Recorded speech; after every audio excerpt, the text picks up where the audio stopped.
नमस्कार साथियों, मैं मनीष भारती संस्कृति आईएएस प्लेटफॉर्म पर आप सभी का स्वागत करता हूं। साथियों, जैसा कि आप जानते हैं 18वीं लोकसभा चुनाव का समापन हो चुका है। 4 जून को मतगणना भी हो गई और हम सबने देखा कि इस बार भारत में जनता ने किसी भी एक दल को पूर्ण जनादेश नहीं दिया है, यानी कि 272 की जो जादुई आंकड़ा है उस तक कोई भी अकेली पार्टी नहीं पहुंच पाई है और एनडीए ने गठबंधन की सरकार बनाई है। ये हम जान चुके हैं। 1962 के बाद प्रधानमंत्री पहले ऐसे व्यक्ति रहे हैं जो लगातार तीसरी बार जो है प्रधानमंत्री पद की शपथ लिए, नरेंद्र मोदी साहब। ये सब चीजें तो हो गई। अब 9 तारीख को शपथ ग्रहण भी हुआ 7:15 पर, जैसा कि आप जानते हैं, राष्ट्रपति भवन में। वहां पर विभिन्न मंत्रियों को शपथ दिलाया गया। उसके बाद अगले दिन यानी कि सोमवार को पोर्टफोलियो भी दे दिया गया। अब यहीं पर हमें समझना है, ठीक है। आज जिस टॉपिक पर हम चर्चा करने वाले हैं, आप में से कई लोगों ने बार बार पूछा, लेकिन मैं वेट कर रहा था कि एक बार पोर्टफोलियो आ जाए, मंत्री वगैरह जो है अपने विभाग में जाकर के अपना कामकाज संभाल ले, उसके बाद इस टॉपिक पर हम बात करें तो ज्यादा अच्छा रहेगा, क्योंकि हमारे पास कुछ करंट के एग्जाम्पल हो जाएंगे मिनिस्टर्स को लेकर के। तो आज वो दिन है और आज हम चर्चा करने वाले हैं कैबिनेट मंत्री, राज्य मंत्री, स्वतंत्र प्रभार में क्या अंतर होता है। यानी कि 3 तरह के मंत्री जो भारत में होते हैं, एक तो होंगे कैबिनेट मंत्री, एक होंगे राज्य मंत्री और राज्य मंत्री में स्वतंत्र प्रभार एक होंगे, ठीक है, और दूसरे एक होंगे जिनके पास केवल राज्य मंत्री का दर्जा होगा। तो इन तीनों में क्या अंतर होता है, क्या इनकी शक्तियां हैं, क्या इनके पास अधिकार है, इसको लेकर के चर्चा करने वाले हैं। आप जैसा कि जानते हैं, भारतीय संविधान के आधार पर 81 मिनिस्टर ज्यादा से ज्यादा हो सकते हैं, वो शपथ ले सकते हैं। और जहां तक हम जानते हैं, हमने देखा है कि 72 मिनिस्टर जो है वह शपथ ले चुके हैं। इसमें 71 जो है मिनिस्टर है और एक प्राइम मिनिस्टर खुद इसमें, उनका नाम भी शामिल है। यानी कि प्राइम मिनिस्टर को इंक्लूड करते हुए 81 तक ये आंकड़ा जा सकता है। तो ये आंकड़ा अब 9 बचा हुआ है। संभव है आगामी समय में कई राज्यों में विधानसभा चुनाव होने वाला है, तो संभव है 9 चेहरे आपको कुछ समय बाद देखने को मिल जाए।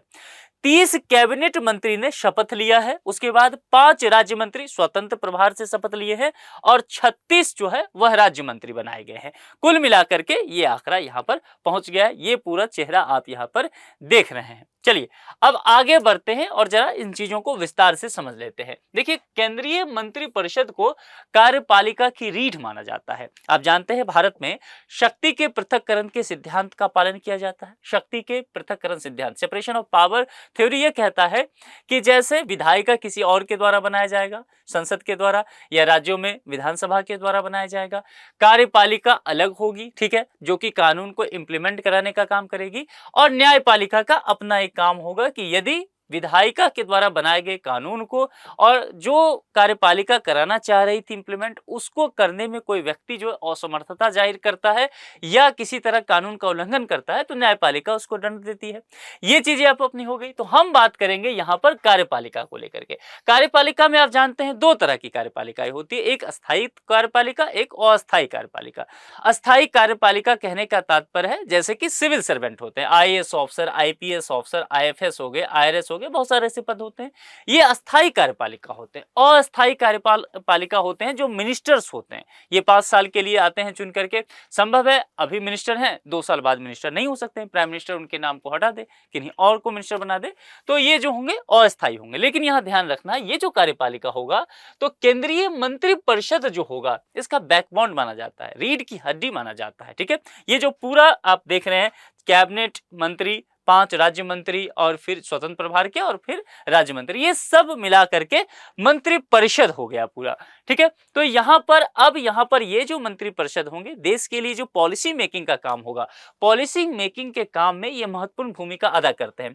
साथ ही प्रधानमंत्री के लिए आप कह सकते हैं एक तरह से सलाहकार की भूमिका में भी रहते हैं और प्रधानमंत्री के आदेश को भी पालन किया करते हैं। अब जरा संविधान में मंत्रिपरिषद को लेकर के क्या व्यवस्था किया गया है, सबसे पहले वो समझ लेते हैं। अनुच्छेद 74 पर देखते हैं, कहा गया है राष्ट्रपति की सहायता और सलाह के लिए एक मंत्रिपरिषद होगा। जैसा आप जानते हैं कि हमारे राष्ट्र के प्रथम व्यक्ति, प्रथम नागरिक जो होते हैं वो राष्ट्रपति हैं, वही संविधान के संरक्षक भी हैं। और लेकिन अगर वास्तविक देखेंगे आप, वास्तविक कार्यपालिका किनके पास है? प्राइम मिनिस्टर के पास।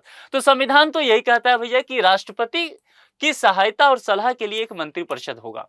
समझ रहे हैं? किसकी सहायता के लिए? राष्ट्रपति की सहायता के लिए। 75 क्या कहता है? प्रधानमंत्री और अन्य मंत्रियों की नियुक्ति संबंधी प्रावधान। जैसे कि 75(1) इसमें 75(1) क्या कहता है कि जो भी व्यक्ति बहुमत का आंकड़ा लेकर के राष्ट्रपति के पास पहुंचेंगे वो उनको शपथ दिला देंगे। साथ ही एक और बात ये 75(1) कहता है कि वह जो व्यक्ति प्रधानमंत्री बना है उसे अपनी व्यवस्था को चलाने के लिए, सरकार को चलाने के लिए कुछ लोगों की जरूरत होगा। ठीक है, तो प्राइम मिनिस्टर कुछ लोगों के नाम की अनुशंसा करेंगे राष्ट्रपति से और राष्ट्रपति को कहेंगे कि मेरी सलाह पर इन्हें भी आप शपथ दिलवाइए मंत्रिपरिषद के लिए। ठीक है, तो ये 75(1) इसमें कहा जाता है और यही बात यहां पर लिखा हुआ है। मामला समझ में आ गया? आर्टिकल 77 क्या कहता है? भारत सरकार के कार्य संचालन संबंधी प्रावधान इसमें कहे गए हैं। इसके अलावा अनुच्छेद 78 को अगर आप देखेंगे, राष्ट्रपति को सूचना से अवगत कराने संबंधी प्रधानमंत्री के जो कर्तव्य हैं उसकी बात करता हुआ नजर आता है। और आर्टिकल 88 कहता है सदनों के संबंध में मंत्रियों के क्या अधिकार हो सकते हैं। सदन का कहने का तात्पर्य है 2 सदन हमारे पार्लियामेंट में है, एक लोकसभा हो गया और एक वरिष्ठों का सदन राज्यसभा हो गया, जिसे आप उच्च सदन भी कहते हैं। तो ये तो संवैधानिक बातें हो गई। अब चलिए उस डिबेट पर, हमने भूमिका समझ लिया, बैकग्राउंड में आप चीजें समझ चुके हैं। अब मंत्रिमंडल, मंत्रिपरिषद, उससे आगे बढ़ते हैं। तो मंत्रियों की जब मैंने बात किया तो मैंने कहा 3 तरह की बातें यहां पर की गई है। एक तो कैबिनेट मिनिस्टर होंगे, एक होंगे राज्य मंत्री। राज्य मंत्री में भी एक राज्य मंत्री स्वतंत्र प्रभार और राज्य मंत्री अलग से, उप मंत्री भी होते हैं कई जगह। ठीक है, अब यहां पर यह समझ लीजिए कि इसके क्या क्या काम है, क्या क्या शक्तियां हैं। सबसे पहले कैबिनेट मंत्री की बात करते हैं। कैबिनेट मंत्री में देखेंगे तो केंद्र सरकार की ये महत्वपूर्ण मंत्रालय होते हैं, जिसे आप कई बार आप जैसे कहते हैं ना बिग 4, बिग 5, ये सब कैबिनेट मिनिस्टर होते हैं। जैसे कि डिफेंस मिनिस्टर हो गए, होम मिनिस्टर हो गए, एक्सटर्नल अफेयर मिनिस्टर होंगे, फाइनेंस मिनिस्टर होंगे, ये सब आप मान के चलिए कि ये कैबिनेट के हिस्सा होते हैं। ये सारे प्रमुख है। केंद्र सरकार के महत्वपूर्ण मामलों में ये नीति निर्धारण निकाय की भूमिका अदा करते हैं और ये प्राइम मिनिस्टर के बाद अगर आप कह सकते हैं तो मंत्रियों में सबसे अधिक शक्तिशाली मंत्री होते हैं, यानी कि पावर के इनको जो संवैधानिक पावर दिया गया है उसकी बात करते हैं। ये सीधे जो है प्रधानमंत्री को रिपोर्ट करते हैं। रिपोर्ट क्या करते हैं? अपने कामकाज संबंधी बातें, फीडबैक वगैरह होता है तो सीधे डायरेक्ट प्राइम मिनिस्टर को कर सकते हैं। कैबिनेट मंत्रियों को एक से अधिक मंत्रालय भी सौंपा जाता है, आपने देखा ही होगा। जैसे कि मैं एक आपको उदाहरण देकर के बताऊं, जयप्रकाश नड्डा बीजेपी के आप जानते हैं कि नेशनल प्रेसिडेंट हैं और इस बार जो है जो सरकार बनी है, मोदी जी ने ये डिसाइड किया कि इन्हें पार्टी की जो जिम्मेदारी है, संस्था की जो जिम्मेदारी है उससे बाहर करते हुए शायद ये मंशा है कि सरकार में लाया जाए। तो इन्हें सरकार में लाया भी गया है और health and family welfare ministry इनको दिया गया है। संभव है कि आगे चल करके बीजेपी के अब दूसरे नेशनल प्रेसिडेंट कोई हो सकता है, चूंकि इनका टर्म जो है अब खत्म होने वाला है।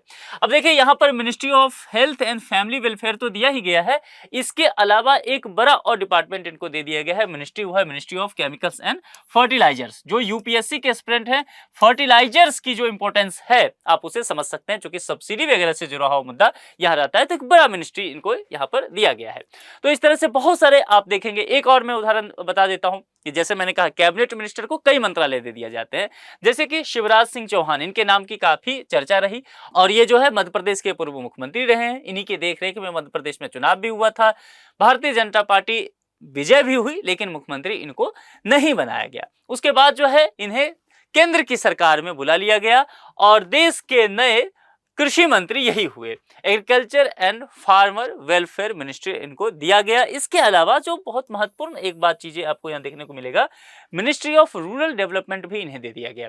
जबकि ग्रामीण विकास मंत्रालय अपने आप में एक बड़ा मंत्रालय है, अलग से दिया जाता है ये पोर्टफोलियो किसी मिनिस्टर को, लेकिन यहाँ पर इनको दे दिया गया। तो ये चीजें आप देख रहे हैं, ये सारे चेहरे जो हैं वह कैबिनेट मिनिस्टर के हैं। इनकी संख्या जो इस बार है वह 30 तक है, यानी कि 72 में तो एक तो पीएम हो गए, ठीक है, एक तो पीएम चले, पीएम का चेहरा हो गया और बच गया 71 में 30 जो है वो कैबिनेट मिनिस्टर का हो गया पद। चलिए आगे बढ़ते हैं। राज्य मंत्री, और राज्य मंत्री में भी आप स्वतंत्र प्रभार को लेकर के बात करते हैं कि क्या है।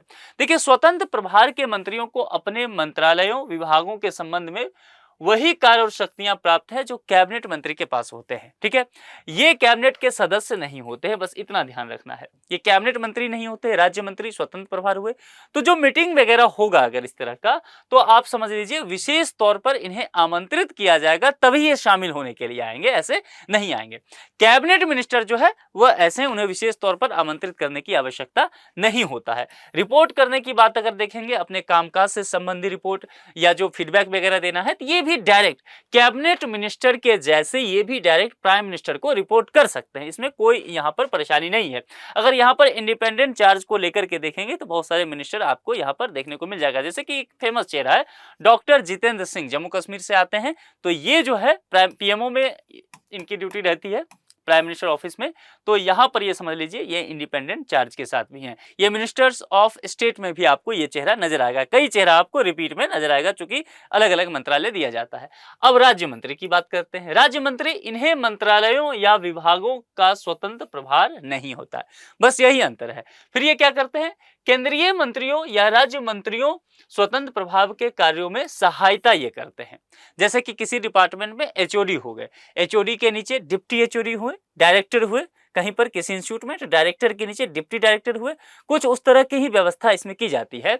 तो अगर मान लीजिए किसी डिपार्टमेंट में एक जो है कैबिनेट मिनिस्टर है, ठीक है, कैबिनेट मिनिस्टर, तो उसके नीचे संभव है 2-3 जो है वह आपको राज्य मंत्री दे दिया जाए। ये होता है, कई में 2 दिया जाएगा, कई में 1 दिया जाएगा, तो 1 से ज्यादा राज्य मंत्री दिया जा सकता है एक डिपार्टमेंट में।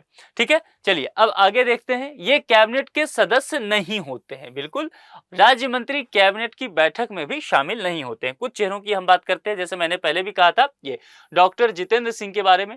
डॉक्टर जितेंद्र सिंह जो है राज्य मंत्री स्वतंत्र प्रभार भी हैं कुछ डिपार्टमेंट के, और कुछ डिपार्टमेंट में अगर आप देखेंगे तो ये केवल राज्य मंत्री हैं। ठीक है, तो यहां पर देखिए अगर देखेंगे प्राइम मिनिस्टर ऑफिस को लेकर के, तो प्राइम मिनिस्टर ऑफिस को लेकर के केवल राज्य मंत्री के दर्जा पे है। और यहां पर अगर देखेंगे मिनिस्टर ऑफ एटॉमिक एनर्जी को लेकर के, डिपार्टमेंट ऑफ स्पेस को लेकर के। अब ये मैं क्यों कह रहा हूं, क्योंकि ये जो मिनिस्ट्री है ना, ये पोर्टफोलियो पीएम साहब खुद अपने पास रखे हुए हैं। ये जो एटॉमिक एनर्जी होता है या डिपार्टमेंट ऑफ स्पेस होता है, वो प्राइम मिनिस्टर का एक तरह से कह सकते हैं, भारतीय राजनीति में परंपरागत तौर पर देखा गया है कि जो भी प्रधानमंत्री होते हैं ये पोर्टफोलियो अपने पास रख के चलते हैं। अब उनके एक तो वो प्राइम मिनिस्टर हैं, बहुत सारा विजिट करना होता है, बहुत सारे मीटिंग उनके पास होते हैं। ठीक है, चुनाव वगैरह में भी जाकर के अपनी पार्टी के लिए रैली करना होता है, और कई पोर्टफोलियो उनके पास है। फिर कैसे काम चलेगा, तो क्या किया गया, एक राज्य मंत्री ले आया गया। ठीक है, और संभव है एक से अधिक भी राज्य मंत्री दिया जा सकता है। ये मामला समझ में आ गया।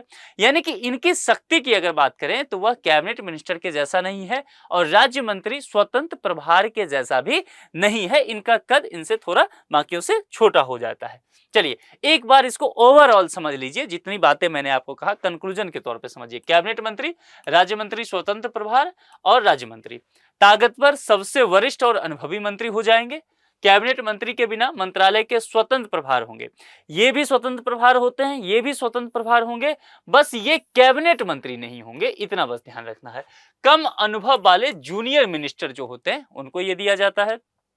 सरकार की ओर से निर्णय लेने में अहम भूमिका, सारे मीटिंग में डायरेक्ट जाते हैं, प्राइम मिनिस्टर को सीधे तौर पर ये रिपोर्ट कर सकते हैं। विभाग से जुड़े मामलों पर पीएम परामर्श इनके साथ करते हैं, और सीधे प्रधानमंत्री को ये भी रिपोर्ट कर सकते हैं। कैबिनेट मंत्री की सहायता करते हैं, इनका काम है उनका मदद करना। ठीक है, कैबिनेट मंत्री को ये रिपोर्ट करते हैं, ये काम जो है ये कैबिनेट मंत्री को रिपोर्ट करेंगे, और कैबिनेट मंत्री जो है वह पीएम को रिपोर्ट करेंगे। मामला समझ में आ गया, इनकी मदद करने के लिए ये होते हैं। ठीक है, तो अब मैं उम्मीद करता हूं कि आप इन बातों को समझ गए होंगे। ये जो कंफ्यूजन लगातार रहता है, और निश्चित तौर पर जब हम सब सुनते हैं कि शपथ ग्रहण समारोह चल रहा है, उस वक्त हमारे दिमाग में ये चीज आते रहता है कि अब कैबिनेट मिनिस्टर आ गए, अब राज्य मंत्री स्वतंत्र प्रभार आ गए, अब राज्य मंत्री आ गए, तो समझ नहीं आता है कि ये चीजें है क्या। तो मैं उम्मीद करता हूं कि आज जो है आप बहुत आसान भाषा में बहुत बेहतरीन ढंग से इस बात को समझ गए होंगे। आप बाकी लोगों के साथ भी इसे शेयर कीजिए, क्योंकि बहुत सारे लोग ऐसे हैं जिनको ये नहीं मालूम होता है, तो ज्ञान का प्रसार प्रसार तो होना ही चाहिए। ठीक है, आज के इस लेक्चर में इतना ही रखते हैं। अभी तक यदि आपने संस्कृति आईएएस के चैनल को सब्सक्राइब नहीं किया है तो प्लीज सब्सक्राइब जरूर कर लीजिए, वीडियो को लाइक कर दीजिए और बेल आइकॉन जो है इसको क्लिक कर लीजिए ताकि कोई भी नोटिफिकेशन आप तक पहले पहुंच सके। आज के इस लेक्चर में इतना ही रखते हैं। किसी दूसरे लेक्चर में किसी दूसरे मुद्दे के साथ आपसे पुनः मुलाकात होगी। अपना बेहद ख्याल रखिए। शुक्रिया।